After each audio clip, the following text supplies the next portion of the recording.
Hey YouTubers, today I have something very exciting to show you guys. This is HiFiMan's brand new headphones, the HE-400i. I'm your host Gerald and welcome to Audiosession. So here are the box that the headphones are shipped in. I don't know if you can tell from this video, but it's a very nice case. It's completely pleather covered and particle board underneath. Pretty sturdy. Probably would use this as a carrying case if you don't have anything else. Let's just look around. There we see HE-400i's. Nothing quite special. Now let's just pop this guy open. There we go. It pops open like that, and if we lift this foam underneath, we can see, this is the good stuff. This is just a card in Chinese, a warranty card, I believe. An invitation to join their Facebook and Twitter groups online for HiFiMan. A instruction manuals, owner guide. I suggest taking a look through it because it does tell you about setting the headphones up, warranty information, and burning them in, which I highly recommend. Burning them in anyways. And then, here we go, the cables. It's a little short. Just take this out.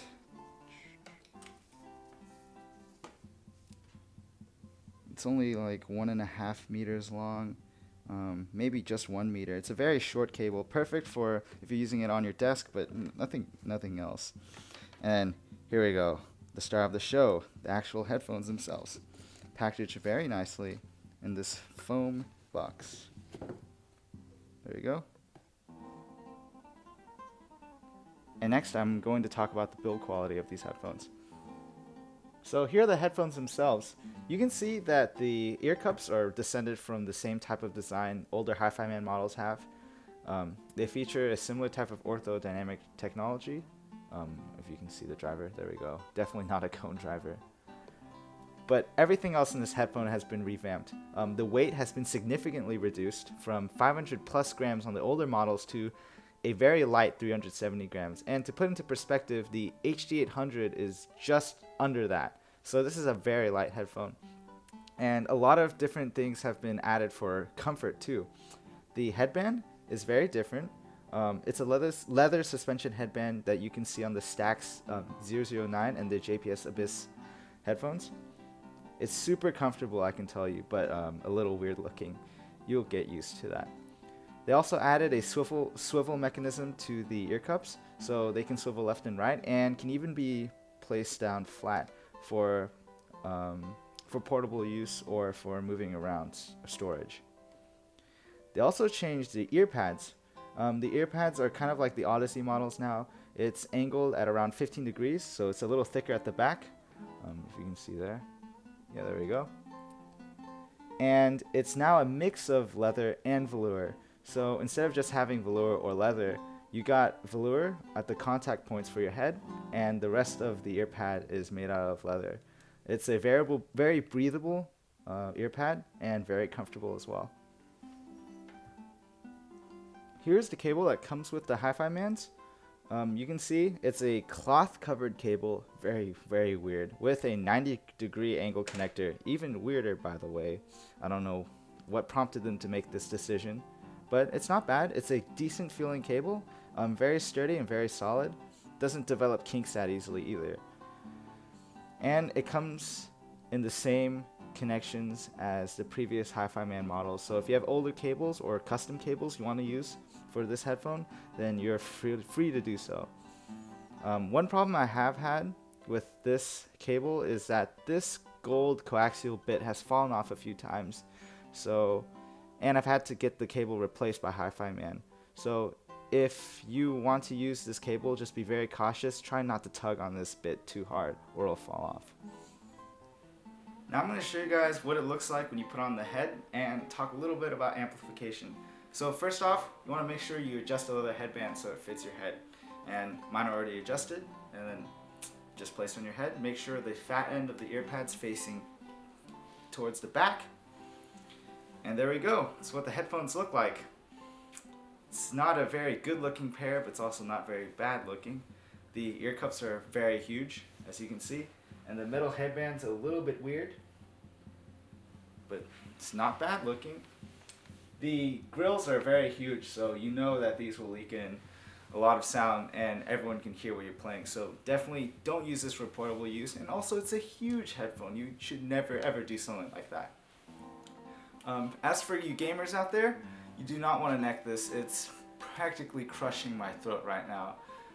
If you're thinking about gaming with this, I suggest just putting it on. It's a very comfortable headphone. Or if you really want, you can flip the ear cups out this way, and that way you can neck it. But keep in mind, there will be cables when you normally use this, which is a little bit weird. So basically, don't neck it. Not a good neck headphone. So now I'm going to talk about amplification. These things don't really require amplification. Sometimes I even just play out my Wii U with these, or listen to music straight from my iPhone, which works fine. But it'd be such a crime not to have an amplifier with these. They sound so good with an amplifier. And the efficiency is 93 decibels per milliwatt, so you don't need anything too fancy to get a good sound out of these. Do keep in mind though, the impedance is 35 ohms. You can fact check me on that, I'm pretty sure that's right. So don't use this with a tube amp, get a good solid state amplifier. Maybe an ODAC amplifier or a Matrix M stage, that would work fine. The pairing I'm using right now is this with the Vioelectric V200. Great pairing, I highly recommend it for those of you who want a great end game system. Next, I'm going to talk about the sound quality of these guys, and man, they sound fantastic. The orthodynamic drivers really show how easily they can output clean, fast, and black sound. And normally I would talk about the bass first and then move on to the treble in that order, but I'm going to talk about the mids because these headphones do the mids so well. For example, I listen to Maroon 5 a lot, and when I listen to Adam Levine sing with these headphones, it almost sounds like he's just singing right next to me. And I have listened to a lot of great headphones, the Odyssey LCD2s for example, which don't even provide the same amount of lifelike quality to the music. So if you're going to get these headphones, I really think you're getting them to listen to vocals, to listen to stringed instruments, or any instrument, sorry. They just are that good for mids. The treble is also really good. Great air and very low sibilance, which is a little weird to me at first. But they're a little de-emphasized because the mids are emphasized a little bit, so you might want to give that a little bit of boost, but your mileage might vary.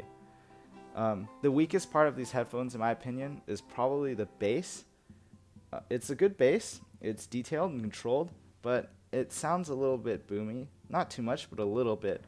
And I'm trying to find something wrong with these headphones, okay? When I listen to these headphones, I actually do think about the Sennheiser HD600s, which I have right here. And I'll try to get to reviewing these as soon as possible. But I feel like the HiFiMan just does everything a little bit better than the HD600s. And the HD600s are one of the most popular headphones in the entire world. So that should tell you something about the HiFiMan HE-400i's. So what do I think about the HE-400i's? In one word, they're great. Yeah, they're great. I mean, I do have a little problem with the cable and how the right connection falls out sometimes. And maybe the plastic quality could be a little bit better, but there's no real complaints for me. I love this headphone, and it's pretty much replaced all my other headphones. It's replaced my AKGs, it's replaced my Sennheiser HD600s, which I'll be getting rid of soon and reviewing before I get rid of, by the way. Still great headphones. But the HiFiMan does everything so well, and especially vocals and instruments. It really brings the life out of those. And sometimes I just get jealous because then I want to listen to how the older brother, the HG560s, sound like. And that's what I think about the HE-400i's, guys. Thanks for watching. I know I haven't been putting out a lot of videos recently. I've been really busy, but I figured out how to output videos a little bit quicker now. So I'll be trying to reviewing more things. I have the Vioelectric V200 amp to review, the Sennheiser HD600s, blah blah blah, a lot of things.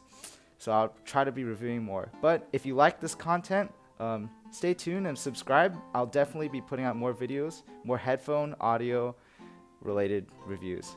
Thanks guys, and have a good day.